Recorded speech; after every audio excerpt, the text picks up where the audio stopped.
And welcome to my podcast, Soul Expansion and Inspiration. This is episode 2, series 2, episode 16, and my name is Allie O'Shea. Today, I would like to give a very, very warm welcome to Elisa Midhus. Elisa, thank you so much for joining me. I'm so excited to have you here. Thank you. Not too warm a welcome. I was just outside watering my plants. It's hot out there, Texas. That's what I love about you. I love your sense of humor. You always make me laugh. Oh, you too. Oh, so you are a physician, a blogger, an inspirational speaker on YouTube, and you bring awareness about spirituality to the masses. And to myself as well, because I'm part of the learning process too. Yeah. So you had a son called Erik who unfortunately committed suicide through a gunshot wound to the head. Was that about 7 years ago? Am I correct in saying that? Yes. No, 9 years ago. 9 years ago. Like I'm not sure where I got. Yeah. I'd say so. Yeah, but as a physician, you were influenced, you say, by science, which implies that nothing exists unless it is perceived by the senses or measurable by an instrument, which makes total sense. That's right. You were brought up by your parents who were militant atheists, you call them. Yes, but I was not an atheist. I have a little God, do you really exist story when I was 5 years old. But you have a which? A little God story. When I was 5, I was laying in bed after my parents beat us all. And but there was some good that came out of that. And I said, God, I'm just going to give you one more chance to prove that you're true. If you don't give me a sign, then you're dead to me. I didn't say dead to me, but whatever. So, but anyway, I'm an agnostic. I was an agnostic. Is what I'm trying to say. Yeah. And you basically, you got a phone call, didn't you, from your father who really did not believe in God, did not believe in the afterlife, did not believe any such thing. And he had seen Erik after Erik had passed over and called you saying, I don't know what to think. So what happened from there, Elisa? Well, that was really pivotal. I mean, that propelled me on my journey because this is a guy who was a very nasty man, not only an atheist, but a very nasty man. And his first words to me when I told him crying, sobbing, screaming that Erik was dead, he goes, sorry, Elisa, Erik's going to turn to dust. So I know that when he called me in a panic saying, I'm so startled, I don't know what to believe, I knew it wasn't to give me hope. I knew that he really saw Erik. And so that's when I started to just research everything I could, or at least could understand. All the quantum physics books, the studies on consciousness survival, controlled studies on mediums. I read all the near-death experience stories, just everything I could, or my brain could comprehend. Yeah. Actually, that was one of my questions to you. You'd said you'd read books on near-death experience, quantum physics, parallel dimensions, and these on mediums and more. And I was laughing to myself and I said, what more is there? I know. That's all there is. Yeah. There's so much stuff there that you did. So, so you have a large network, I know, of mediums that channel Erik worldwide. So grateful to them. Yeah. And can you talk about how that actually ensued, how that all started, and, whether or not you've met any of the mediums now in person, which I believe you have? Oh, yes. Talk to us a little bit about that. Okay. Well, if you told me, I'm going to go see a medium, if somebody told me that, I would envision this gypsy hunched over a crystal ball. That's what an ass I was. I didn't know. I didn't laugh at him, but I thought, what? Yeah. And but Christina, my eldest daughter, was a second-year medical student, and she was so busy she did not have time to grieve. So she did the next best thing, and I guess she could do this pretty quickly. She created a fashion beauty blog for herself to give some levity to her life, and she also created the blog channeling Erik for me. And at first, it was just like, well, she knew that my dad saw him, etc. But she knew I heal best when I heal others. So she knew that if I had a platform for people to share their loss, their grief, and feel encouraged and loved and supported, then it would be good for me. And it was. So I didn't see a medium right away. But what started happening first was Erik started making himself known around us. He called us on the telephone once, and I didn't answer it, because it was campaign season. I thought it was a robocall because we got tons of them. And anyway, then the answering machine picked up, and he says, "Hi, Erik. Hi, Mom. It's me, Erik. It's me." And I flew to the telephone, didn't pick it up in time. Message count 0, 12-digit number. And I called that number, and it was not a working number. So that was pretty cool. Wow. And he would turn on blenders that were unplugged, and other appliances. Like, we have this downdraft vent in the kitchen that goes, you push a button, it goes up and sucks up all the smoke. And every time my husband came from the garage to the kitchen, it would slowly go up and then go down.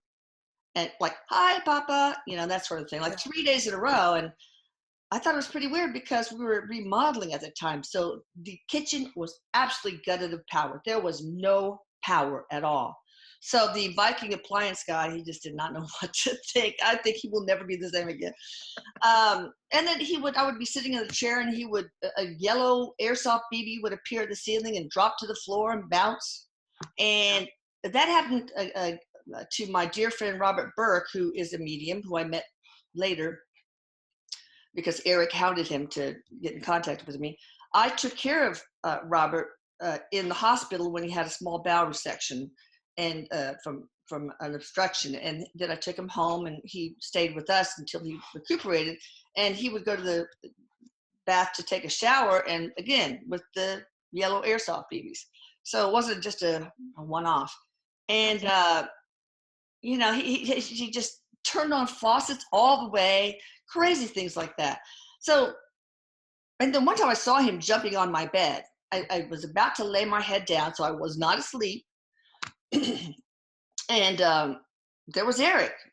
He wasn't totally solid, but looked almost solid, jumping from one foot of the bed to the other, back and forth like a little kid, like a bunny rabbit. And there was my deceased sister, Denise, who was on the left-hand corner of the bed, looking up and smiling at him like, "You're such a fool." And That's amazing.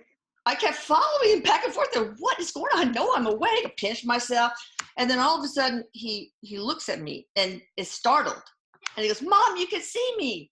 And he runs into my arms, and we hug. It felt really solid, but it didn't last long enough, unfortunately. But even though these things were just so, how could you explain? It's got to be that there's life after death. Doubt would creep in as time passed. And I don't know why. It's kind of silly in retrospect, but I think I do know why. I think because I did not want to believe. Because if I believed, and then one day I woke up and found out it was all nonsense, that would be like losing him all over again and forever. And I'm telling you, Allie, I could not go through that again. Yeah. I barely made it through the first time. And so it must have been such a difficult time for you and your family when it happened. And of course, grief never goes away, really, truly. And especially when it's one of your children.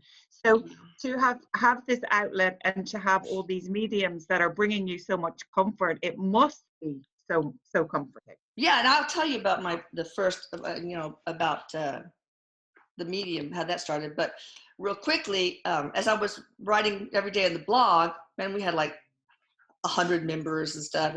It's not a membership or whatever. And subscribers. So oh yeah. Well, you don't even have to subscribe. You just go to it. But anyway, he started pranking them too. I remember the very first one was this young man, Damien, who lived in Ireland. Oh, and wow. His girlfriend was in Canada at the time. And Erik just appears before him. He had never seen a ghost before. Okay. And said, "Hi, I'm Erik. Hey, dude, I bet I can, tell you how far away your girlfriend is now for me." And he told him X many kilometers or whatever, and yeah, I was pretty right. But Damien was really startled, and Erik, dead dude. Let me look that up, and found channeling Erik, and that was the guy. And just a whole bunch of other stuff. I mean, throwing my books off the bookshelf like 6 feet in front of people's feet. Just on and on and on. And so they love it. They love getting pranked by Erik, except when they hide the car keys. They don't like that very much. So anyway, go ahead. So I was just going to say, even at one stage, I was told by a medium that he was sitting on my couch, because I will always have somebody here to the left of me, and I will always have somebody sitting on my couch. Oh, he adores you. And what's not to adore? So anyway, somebody in the blog told me about Jamie Butler. So I said, I'll try it. So I was able to get in right away. She charged $50, and I was able to get a reading within 3 days. And she only knew my name and my credit card number. And so we started. She said, well, I have your son here. And he says he passed away by such and such means. This is the kind of gun he used. He was sitting at his desk at the time. He was wearing this particular shirt with blue 3/4 length sleeve and white like a baseball shirt. And he has a sailor tongue, and she was very embarrassed having to repeat the F-bombs, et cetera, et cetera. That was really hard on her because he showed her graphically what happened to him. And you don't want to. Yeah.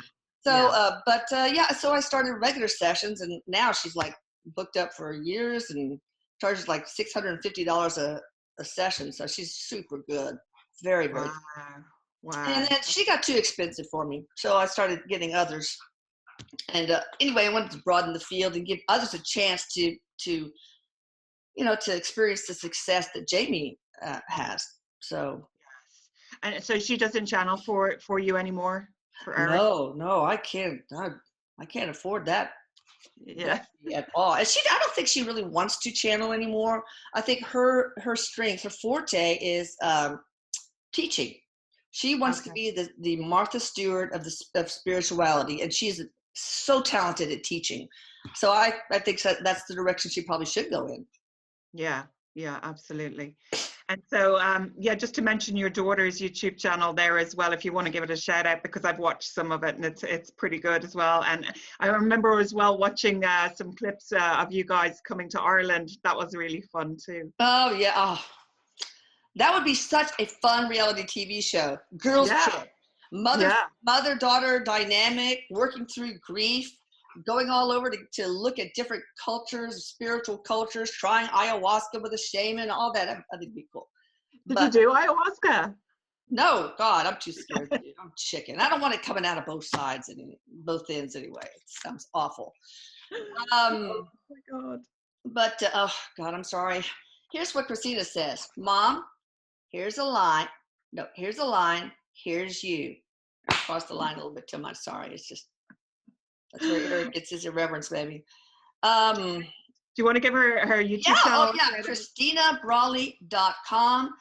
KristinaBrally. You have to watch My Husband Does My Makeup. That is the funniest thing. It is hilarious. I've seen it, guys. It's funny.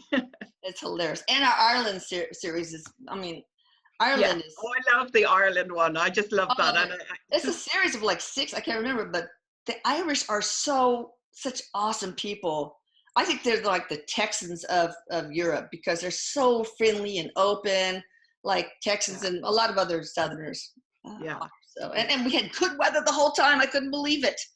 Oh yeah, it's gorgeous here today, actually. Oh, I'm afraid to go back in case something happened again. You have to come in the summer. That's the thing, Yeah. So I think my favorite part of that video was when you guys were having a drink on the plane taking off. Time to have a little drink now. Oh yeah. And we put these facial masks on. Yeah. We were cutting up, and the guy next to us said, they didn't give you knives, did they? like we're crazy women. Absolutely. That's hilarious. Or something like that. I can't remember. So I wanted to ask you that Erik brings through the mediums to you guys and to everybody all over the world, inspirational stories about life after death, about communication with loved ones, about self-love, I've even heard you talking about, and about God, and lots and lots and lots of different topics that he brings through. My Yes. question for you is, what would you say the two most the two subjects that have impacted you the most that he has brought through, or affected you the most? I've heard you having conversations about God. I've heard you having Yeah. conversations Yeah. today about self-love. So what is one thing that maybe you didn't know before? I know that you've talked to him about energy coming through the trees and things like Oh, that. yeah. I So think the most impactful video for me, not topic, but video, was our interview with Jesus, because a year and a half after that, and remember, I was not totally a believer. I was like hanging at 94%. And a blog member said, "Hey, there's voices on that thing." I said, "No, it's just Jamie and me." So she gave me the timestamp, and I listened, and I hear Jesus saying yes. And then I hear Erik, and I know my kid's voice. And then I hear Quentin Crisp. yeah. Erik says, "Can we get him to come to breakfast? Like Jesus, come to breakfast with us. There's IHOP somewhere in heaven, or a Denny's." And then Quentin Crisp, who is homosexual, said, "I'm down with sausages." So it was really funny. Anyway, still, I had it analyzed by two sound professionals, and they said categorically, these were not human voices, for many reasons, one of which was they did not leave a voice signature. So that put me to like 100% belief, never to go back. And we've captured Erik's voice a lot now. I mean, so many. One is like, I said, "I love you, Erik." And he says, "Love you, Mom," very clearly, not like, like some of those EVPs Yeah. that are real staticky. But I guess the topics I think that were most important to me, self-love, vulnerability, how it's not a weakness, how it is so important, how it's really important, and this goes along the same lines as self-love and vulnerability, is to be emotionally honest with yourself and others. And he says that we are emotional beings, and emotions are energy. Like love is energy. Love is the only energy, everything. Yeah. And that we are supposed to feel first, and then let that produce a thought, and let that create a choice. So we're supposed to feel first, think second. Most of us instead think a thought and let that evoke some sort of feeling or emotion, and then let that emotion carve out the choice. So we think first, feel second. I think that's super important. And also the whole thing about not, there should not be any judgment in the world, not unsolicited anyway. I mean, we have no business judging others. We can judge ourselves, but if it's in a helpful way, not in a, you're such an idiot, clumsy idiot. As long as we're going to grow or expand from it, then it's okay. Oh yeah, and another thing that reminds me, I learned that there is no right or wrong, better or worse, inferior, superior.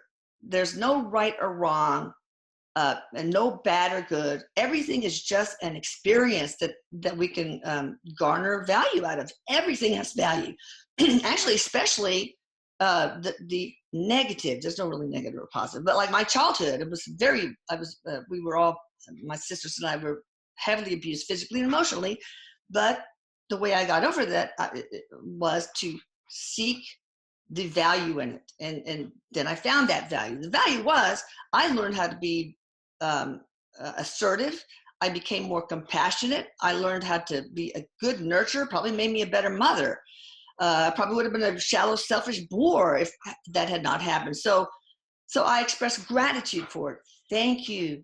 Thank you for giving me these lessons. And that was the way I was able to surrender and let it go. That's how you get rid of suffering. You find value in it. Instead of just surviving, you become a thriver, not a survivor. I love it. That's absolutely brilliant. Yeah, absolutely. Well, I mean, came from Erik, not me. yeah, but we all go through, either blessings or lessons in life, and we are here to grow and evolve and expand and all of that. So it's really important, and to be able to not keep yourself in that victim mindset, to understand that you've grown and learned from it, and you've even seen what your lessons were, it's a very beautiful thing. Yes, and I'll have to say, guys, that I took part in your self-love workshop and your law of attraction workshop, and I tell you, it really has extremely tangible results. I really recommend that. First of all, I think self-love, you're not going to have manifestation. You're not going to be able to manifest much of anything except for things you don't want, maybe, if you don't love yourself. That is the foundation. You have to know that you are absolutely perfect and be okay being your authentic self, not sort of modified by the opinions of others, how they want you to be, etc. And if you have that foundation, then gosh, the world is your oyster. I don't like oysters, but whatever. Yeah, thank you. And I have been saying that actually for the last while on my videos, that self-love is like what you just said. It's the foundation, not just for the law of attraction, but for everything in life. Because if we haven't got our own cups filled up, well, we can't do anything for other people. Our energy's off, our vibration is low. We're no good to anybody, not in the same way as if, when we stop and we look after ourselves through journaling, meditating, listening to music, having a bath, going for a massage, whatever it might be for you, then our vibrations are raised and we can take care of everybody. We become like Wonder Woman. Yes, and that we get like the energy, the four roommates, as Erik calls it, all those energies in alignment, the physical, the spiritual, the mental, and the emotional. Is that the four roommates? Yeah, I think so. All Yeah. those energies all in line, vibrating at the same frequency, and then magic happens. Yeah. But that takes self-love. So you guys have to take that self-love workshop. It should be a requirement for every human being on earth, frankly. Oh, thank you, Elisa. But can you imagine what the world would be like? Seriously. Yeah, I know. And you know what, I have to say thank you to you, because actually quite a few people did come and buy that workshop after you recommended it. So awesome. I still get friend requests from people that heard me on your show. So thank you for that as well. Well, hopefully next Tuesday the same thing will happen. Oh, I know it will. It already has. We'll just say it like that. Law of attraction. Yeah, exactly. Actually, one of the people that follows you, her name is Susie Benson. She found me through you, and she's actually on my podcast. Oh, good. Yeah, so there you go. What is she talking about? She's talking about really people that inspired her, and she talks about you and Erik and stuff like that. Yeah. So yeah, amazing connections are made when we collaborate together, when we co-create together. I was just saying this because only the other day I came across this man through my friend Tony Doyle, who I'm hosting a workshop in Vegas with in July. I met this man called Michael, and he's actually helping other people to heal themselves. And so I interviewed him for my podcast, and while he was on my podcast, he said, "Oh, I've got an event this Saturday but this won't be aired by then." And then I had a light bulb moment, about collaborations and things like that. And I said, "Look, if you've got Zoom Live, I'll take you on my page and we'll put it out there." And that's what we did. And it's all about, getting the message out, getting the, helping other people, serving people, and everything for the greater good. Everything for the greater good. When we serve humanity, and that's kind of been my thing, I think, through many lifetimes, is being a humanitarian. I get a lot of joy. In fact, it kind of sometimes backfires, because I love vicariously enjoying the joy of others. But it earlier on made it hard for me to find what is my own joy. So, yeah. But that self-love workshop helped that a lot. Great. I'm so happy to hear that. Thank you so much. You say that Erik has taught you so many things, such as why we have the human experience, the fact that we are eternal beings, and that we are also emotional beings who are supposed to feel first, and things second, just like what you touched upon. He also taught you about the importance of vulnerability, emotional honesty, being your authentic self, and living in the now. Yeah. So you've already touched on them, but do you want to elaborate a little bit more about that? Well, I can tell you a little bit about what he said with the human experience. Sure. And then I hope I remember this, but I want to talk about the concept of time. But I'm old, so I might not remember. You can remind me. Write it down. You need to stop saying those things, okay? I've been I watching you on know. Facebook. I'm growing wrinkles more every time I say that, probably. Yes, I don't because care. I don't care. I am is an affirmation, and it's one of the most Ah, important affirmations. And if you keep saying I am old, what's going to happen? I have now been schooled. I need to do that workshop again, probably. All right. So, and let's talk about the human experience. Yes. I, he says that uh, everything, I mean, source is all there is, right? God is all there is, whatever you want to call it. Love is all there is. So there's nothing else. Even evil, quote unquote, is love, light. It's light, a big, huge energy light, but it's at the darker end, but it still is there. So, Yeah. but God is love, right? But it, I don't know, he, she, whatever, understands that conceptually speaking, right? Yeah. But in order to understand it really, you have to get the experiential component. So, for example, you can understand hot, but you can't totally understand it unless you experience cold. So you have to have this contrast. So God put out these tendrils of souls to have the human experience, to experience the polar opposite of all different facets of love. Like if you want to understand the facet of love called forgiveness, maybe you have to have a life that you agree with another soul to be betrayed. That's one example. And so Erik says we are here to remember that we are love, and also to remember how to love. But so he has this brownie analogy. He's really good at analogies, and it really helps me. It's like you can open a recipe and look at a picture of a brownie, read the recipe, you kind of understand what a brownie is, right? But you have to come to mix the batter, get it all over your hair, whatever, like me, and then you put it in a pan, stick it in the oven, burn your fingers maybe, right? Human experience isn't always easy. And then you cook it, let it cool down, ice it, take a bite, and that's when you really know what a brownie is. It's like when you learn organic chemistry, you have to take the class, but also the lab too. So this is the lab for organic chemistry. I love it. I love it. And what did you want to tell us about time?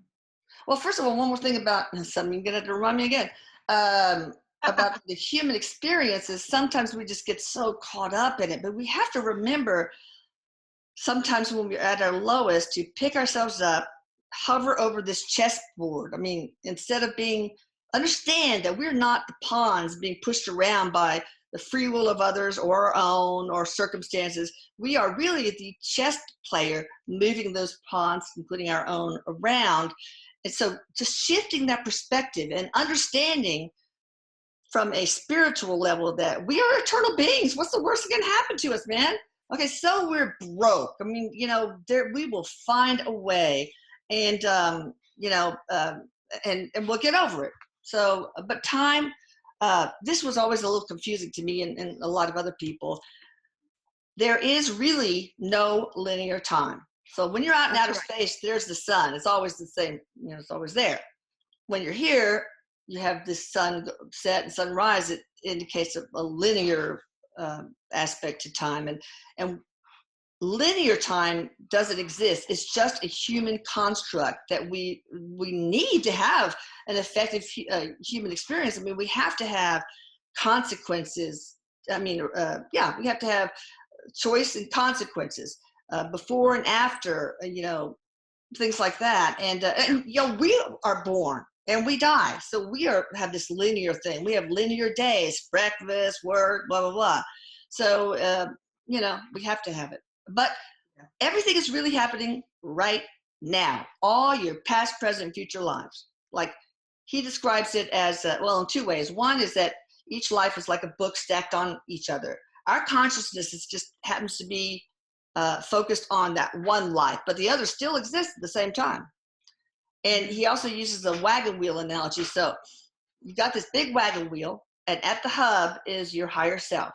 And all these spokes are all the lives that are happening all at once. Now the wheel starts to roll in the mud. It leaves a track, and that's the linear timeline. So, Yes, yeah. Oh, I love it. And of course, humans made up the concept of time, and we did it. So, like what you said, so we have a before and an after, and set things cause together and so effect. through our Yeah. day. Yeah. But again, yeah, all we do have is now, and it's so important to live in the now as well as we teach. You know, for mindset, for your physical health, for enjoying the journey of this fantastic life, isn't it? You know, so it's a really important thing. Well, that's Uh, always been really difficult for me, though. I have to confess, living in the now, um, I'm kind of always a little bit out of my body. It's really hard for me to be in the now, and that takes practice. You know, it really does take breathing exercises. When you yeah, concentrate on your breathing, you are definitely in the now at that moment. So, but absolutely. when you're not in the now, you're apprehensive about the future, or you can be excited about it, or you're disappointed by the past. I mean, it's not really a good place to be. Exactly. And you know, I love that there's, you know, pictures on the internet where it's, you know, they've got a rear view mirror in a car, and they're saying, don't look that way, you're not going back. You know, That's right. That's right. you're not going backwards. So No. I know you have your own radio show, which we've already talked about, I think a little bit, but not much, but which I was honored to be a guest on, and will be on again on the 6th of June, I think it is. Yes. Yes. Do you want to tell the listeners where they can tune into that radio station? Well, if they go to my blog, channelingerik.com, and Erik is spelled with a K, then on the right-hand sidebar, you can click on the little button that says the radio. There's a call-in number, and I just don't have it memorized, but and a website and all that. And we talk about something for like 30 minutes, and Allie will talk about how to make money. It's gonna be fun. And then Erik answers calls from listeners, and some of them are so impactful and so, wow, so Yeah. profound and poignant. I mean, there's some, with some advice he's given, he's actually saved lives, and he helped somebody get pregnant. That doesn't sound right, but you know, just a bunch of that have been trying and miscarriage. So there's all sorts of beautiful stories from these courageous but anonymous callers that we all Yeah. learn from the questions they ask and the answers they receive. That's beautiful. That's beautiful. So I think you have sent me that information, and I can get Paul to take that information for the radio show and put it on the YouTube video. Yes. Okay. So I know that you're also putting together a TV show. You're trying to, aren't I you? try. Oh boy, it's difficult. You know, it's really a crapshoot, so to speak. It's the working title is paranormal intervention, and my aim is, you know, you don't make money from this. Okay, that's not ever been my aim, but to bring spirituality to the masses, to the mainstream, and the paranormal. Okay, so Yeah. basically, it's like we get a family that is dysfunctional in some way. Maybe they have one wayward teen. Maybe they have somebody with a terrible disease, or one with a phobia. Or, you know, it could be anything: financial, legal, medical, emotional, mental problems. And one of the mediums, and we're going to have like 4 rotating, will channel Erik to help design a team of healers or other spiritual interventionists, so to speak. So maybe he'll say, well, okay, you need a past life regressionist, and you need a person. This person has autism, so let's get an equine, you know, therapist, or let's get an addiction counselor, and this whole Can team you will. hear me? Yeah, you can't hear me? Oh, sorry, you were breaking up there a little bit. I'm not sure what's going on today. The internet connection keeps being unstable. I do apologize. No, it's been really smoother compared to usually when I have the Zoom sessions. Yeah, I had a couple of issues today earlier, so I'm not sure what's going on. The little internet provider is going to get a little phone call. Uh-oh. But I also have my recording, if you know, I can always send to you if you don't like Yeah. yours. Oh, thank you. But anyway, so then the team does their magic, works with the family, and then in you know the next segment we interview the family and the team to see if any tweaking needs to be done. We talk to Erik. We need to add this, that, the other thing, and then they do that. And then we have the final, which they summarize, everybody summarizes their experience, but also there's going to be some paranormal activity as well. Because first of all, Eric's going to do something to the set crew, to the family. He's going to appear before them. He'll do something crazy, but also we're going to take dowsing rods and check for portals in the home, and clean, or in the backyard, front yard.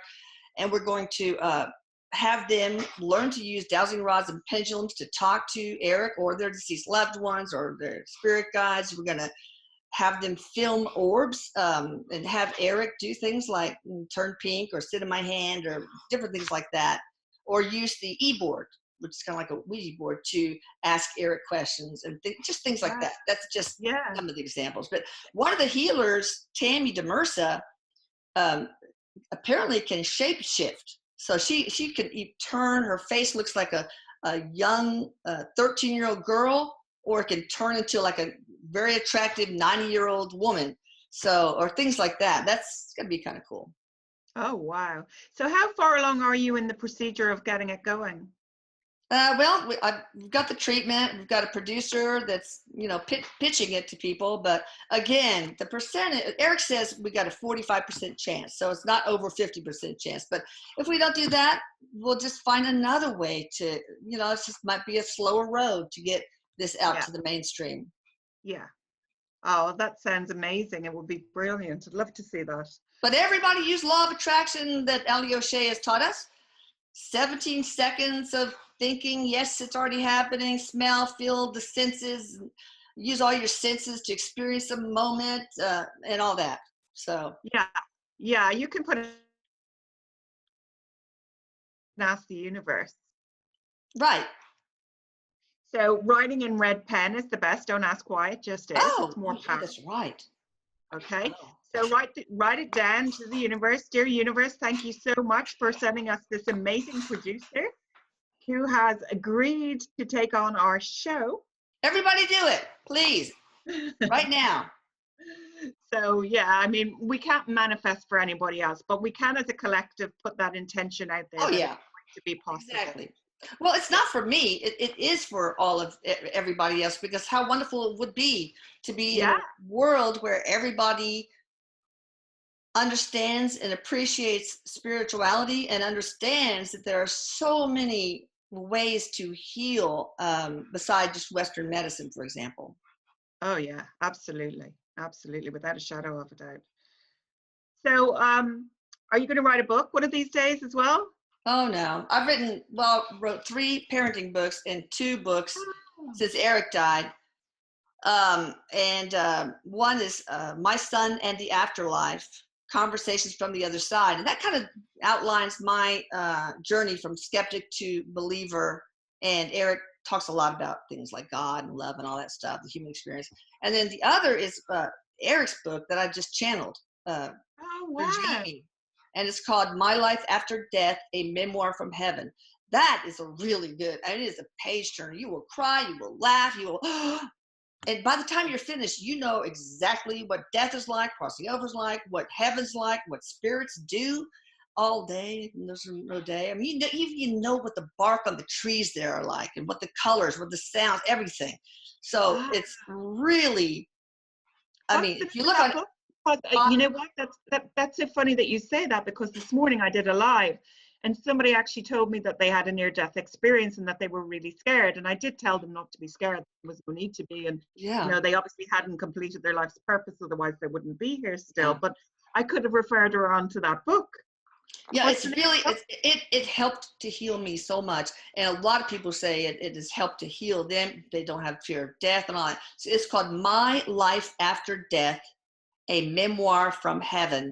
And I see the Amazon reviews. There's one person said, this is not only the best book I've read in this genre, it is the best book I've read. I'm not bragging because I just typed it. I just transcribed, so. Oh, that's amazing. Well, that's absolutely fascinating. And especially that I had somebody say that to me on my live this morning as well. There are no coincidences in this life. There we go. Only synchronicities. So, but listen, it's been an absolute pleasure having you on here. Likewise. I'm so happy to have you here. You are my final guest for series 2 of my podcast. So thank you so, so much for your time. I know you're a very busy lady and I really appreciate it. Oh, thank you. I know you are too. And I can't wait to talk to you on the show Tuesday. Yeah, I can't wait. Thank you so much for inviting me. So Yeah. thanks so much, and have a lovely, lovely day and weekend, of course, and love to all the family. And before we go, would you just want to give your YouTube channel, which I almost forgot, Oh, yeah. the rest of that so that people can find you? Well, just go to YouTube and just type in Channeling Erik.